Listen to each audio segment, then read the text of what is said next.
Hello, I'm Mariam Mashiri, and this is the Iran War Today, our BBC News briefing, bringing you up to date with all you need to know from the last 24 hours of the US war with Iran. Well, let's start with some of today's key developments now. Iran says a deal with Oman, which could cement Iranian control over the vital maritime choke point, is in its final stages. 2 Israeli soldiers have been killed in southern Lebanon as it resumes strikes on the country for the first time in more than a month. President Trump rejects reports the US military has a shortage of some munitions and says information leakers will be hunted down and jailed. Another security crackdown in Iran. The intelligence ministry says 21 people who they allege are spies for Israel have been arrested.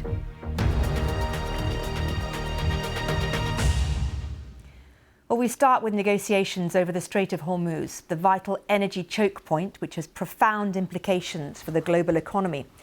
Iran say they're close to finalising a deal with Oman to reopen the strait, which has been effectively closed since the start of the conflict in February. Both countries, which sit on opposite ends of the narrow strait, have been engaged in talks to jointly manage the key shipping route. Pakistan, which is mediating between the US and Iran, says it hopes an agreement will lead Washington and Tehran to resume talks and ultimately resolve their conflict. Well, if confirmed, the deal might help ease an economic crisis, but it could also strengthen Iranian control over the strait. Let's speak to Bahman Kalbasi from BBC Persian. Bahman, what details do we know about this deal? And if it is agreed, how much of a victory would it be for the Iranian leadership? We know that the parameters, as the Iranians have explained, have been agreed to, that the strait will be managed by Iran and Oman, that some ships going inbound will be managed by Iran, and then Oman will see through it that those who are leaving the strait from the Persian Gulf can be doing so safely with coordination with Iran. And then the details are obviously the question that everybody wants answers to, including if there will be a toll. We've heard everything from 5% to 7% to 3% toll that is in dispute between both those countries. And just in the last hour, Fars News, close to the IRGC in Iran, is saying it's not even based on a percentage, but it's a bunch of service fees depending on the service provided. But nevertheless, there seems to be a mechanism to collect a fee from ships passing through. That obviously stands in contrast to what the Washington and the Trump administration has been saying repeatedly and consistently, that we will not allow any tolls to be collected. So whether that happens between the two countries is the major step one. And then step two, does that go through with the blessing of the Trump administration? If so, then we definitely are watching a shift in the balance, because obviously there was no control of the strait before the war. There was certainly no fees being collected. And if all of those things do come to pass, then Iran has become more powerful in the region, and it's playing an important role in the architecture of the Strait of Hormuz in the Persian Gulf. Bahman, thank you. Well, some critics see the proposed agreement as a defeat for the Trump administration. Here's the view of a former US diplomat who worked under President Obama on the Iran nuclear deal in 2015. The U.S. couldn't keep the strait open by force, so maritime traffic will go through it with Iranian sufferance only. That's unpleasant, but it's unavoidable. And this deal seems to encapsulate that unfortunate but inevitable new normal of Iran having control over maritime traffic going through the strait. Well, President Trump's allies take a markedly different view. Here's Katie McFarland, who was the US Deputy National Security Advisor to President Trump in 2017. No tankers are getting into Iran, no commodities are getting into Iran by port, no Iranian oil is getting out in the tankers, so Iran's economic condition continues to degrade, if not to the point of almost collapse of their currency. So whatever Iran says, oh, they're going to talk to America, they're not going to talk to America, they're only going to talk to Oman, they're going to have tolls if they open it up. I mean, I think these are all kind of irrelevant. That the bottom line is Iran is going to have to do what the United States wants. Let's cross live and speak to our correspondent, Shaima Khalil. And Shaima, what do you think the Trump administration would make of the deal between Iran and Oman? Well, I can bring you a line from a U.S. White House official who said that any temporary routes will be without any impediments, meaning no approvals or permissions and no tolls charged.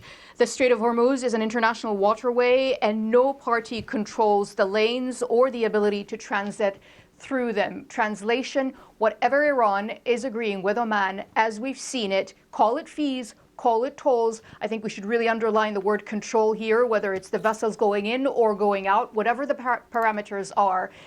The fact that Iran is proposing control of the Strait of Hormuz changes the nature of that crucial waterway from an international open waterway, as before the war, to an Iran-controlled waterway after the war. And I think these parameters are unacceptable to the United States. I will also say that a bit more of the complication, regardless of the fact that this has to go back to the Ayatollah in Tehran and his council, technical teams that have to go through this, we're also talking about vessels that go in that you have to consider insurers as well, because the catch-22 is, well, you pay Iran, what does that mean for insurance? I think that also adds to the complexity of this, but I think the parameters as they stand will be unacceptable to the Trump administration unless they decide to give Iran a huge win in these negotiations.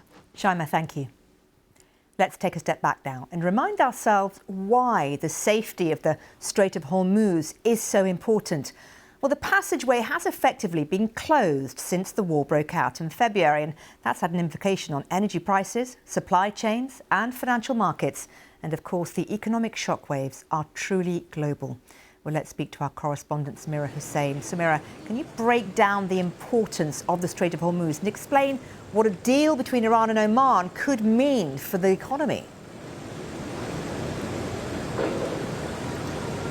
Look, 20% of world global oil supplies go through that strait, and it is absolutely critical. Now, once the strait was closed back in February, what we saw was that a lot of countries were depending on their oil reserves. A lot of countries keep oil reserves on hand. A lot of that had been depleted. So when we had this brief cessation of the war and there was then ships moving through the strait, we saw that countries were trying to increase their oil reserves to again give them that kind of safety. But now that we see that the strait is now closed again, countries haven't been able to rebuild their reserves, and the price of oil remains much higher than it was before the war. It is critical, especially if you go into the end of the summer and then when you start into the colder months, especially for the Western Hemisphere. I think not having any oil reserves is going to make it a very, very pricey winter for a lot of Western nations. And so it just highlights how critical it is to be able to open up that strait and to be able to do it as soon as possible so we can actually get some more oil flowing through. Samira, thank you. Well, let's turn now to the fragile situation in Lebanon. 2 Israeli soldiers have been killed and 4 others severely injured in southern Lebanon. That comes as Israel resumed strikes on the country for the first time in more than a month. 1 person was killed and 11 wounded in those latest strikes.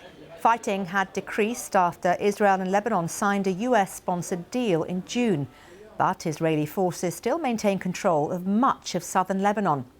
The flare-up in violence coincides with the latest round of talks between Israel and Lebanon. Reporting from the Lebanese capital, Beirut, here's Karine Torbay. As the Lebanese and Israeli teams continued their talks in the U.S. Embassy in the Italian capital, Rome, Israel was intensifying its attacks in southern Lebanon amid concerns of a renewed escalation. 1 person was killed in Lebanon and others were injured in a number of Israeli strikes on villages in the Tyre district in South Lebanon. That's on Wednesday and today, Thursday. There was also Israeli artillery shelling of several towns. Israel said that those attacks were in response to what it claimed is Hezbollah's violation of the ceasefire after 2 Israeli soldiers were killed and 4 were seriously wounded after being hit by an explosive device in the southern town of Majd al-Zon. Hezbollah has not claimed responsibility for the attack, and it isn't clear when the explosive device was placed in the area that is currently under Israeli occupation and control. Another matter of concern in Lebanon is the repetition of incidents of Israeli civilians crossing into Lebanon. The Israeli army has said that 15 Israeli civilians damaged the border fence and entered Lebanon, and that they were all returned to Israel by the Israeli troops.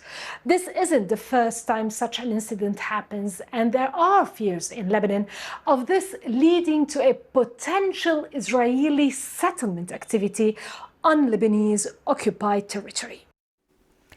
That was Karine Torbay. Well, our correspondent John Donnison is in Jerusalem. He explained how this latest escalation could impact broader diplomatic efforts. Now, the reason this matters in light of that broader deal with Iran and the United States is that Iran has said Lebanon must be part of any broader deal. There must be a ceasefire in Lebanon. So if we see a flare-up in violence there, and to be fair, it doesn't seem to have escalated beyond yesterday, that could threaten a broader deal between the US and Iran. Well, whether you're joining us on YouTube, TikTok, Sounds, radio or TV, thank you for your time. We'll be back at the same time tomorrow with the Iran War Today.